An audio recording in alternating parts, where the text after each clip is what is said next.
دا اللہ جل جلالہ عظیم احسان دے چې رب ذوالجلال نن یوزل بیا مونږ او تاسو دلتا دا اللہ جل جلالہ په دې پاک کور کې د رمضان المبارک د برکتونو عظمتونو په میاش کې او د تراویح د ختم په سلسله کې نن مونږ او تاسو دلته راجمع شو. رب ذوالجلال دې زمونږ د حاضری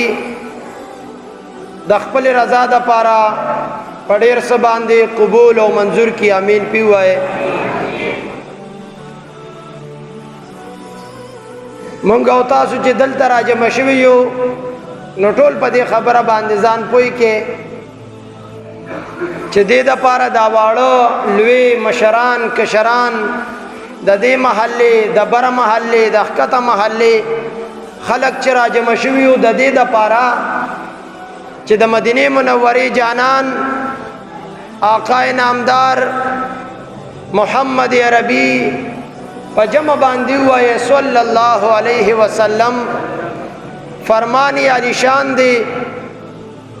چې کله د قرآن عظیم الشان ختم وشي نو رب ذوالجلال د خپلو بندګانو دعاګانې قبلوي. نو مونږ او تاسو هم ډېر کمزور یو، ډېر عاجز یو، ډېر زیات ګناهګار یو.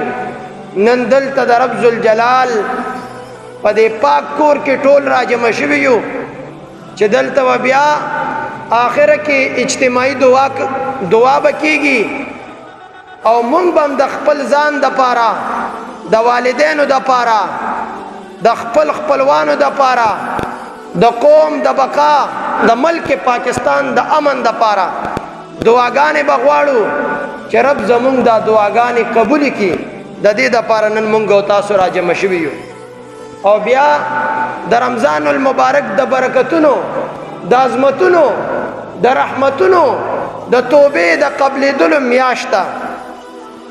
نو چې دومره د عظمتونو میاشته او د رب ذوالجلال عظیم کلام لوستل کېږي د الله تعالی د طرف نه رحمتونه راوریږي او بیا رب ذوالجلال په مونږ او تاسو باندې ذکر رحمت راوري چې د الله په کور کې ناس یو، په خپل بختوره میاش کې راجمع شوي یو، د قرآن عظیم الشان د ختم په سلسله کې راجمع شوي یو. امام فخر الدین رازی تفسیر کبیر کې د بسم الله الرحمن الرحیم په تفسیر کې لیکي وایي چې یو ماشوم دی او یو استاد سره خپل مور کې نولې دی او د قرآن د زده کړې دپاره هغه ماشوم د رب ذوالجلال قرآن کلاوي، استاد ورته بسم الله الرحمن الرحیم خای او ماشوم په وړه وړه خوله باندې وایي چې بسم الله الرحمن الرحیم. رب ذوالجلال د دغه ماشوم پلار دی په قبر کې عذاب کې مبتلا دی، قسمه قسم عذابونو کې مبتلا دی. رب ذوالجلال چې کله وکتو چې زه پلار ته عذاب ورکوم، پلار په عذاب کې مبتلا دی او زوی او بچی پزمکه باندې ما یاد یو زما د نوم سره متصل وای چې الله غزاد ته چې رحمان دی، الله غزاد ته چې رحیم دی. نو د رحیم او د رحمان ذات سره خدا نه خای چې زه د پلار ته عذاب ورکوم. وی د رب ذوالجلال رحمت په جوش کې راغی او رب ذوالجلال د دې زوی برکت باندې چې دی بسم الله وای د دغه برکت باندې رب ذوالجلال د دغه ماشوم د پلار نه هغه عذاب لري کو. رب ذوالجلال یې قبر د جنت د باغونو عظیمه باغچه وګرځوله. نو مونږ او تاسو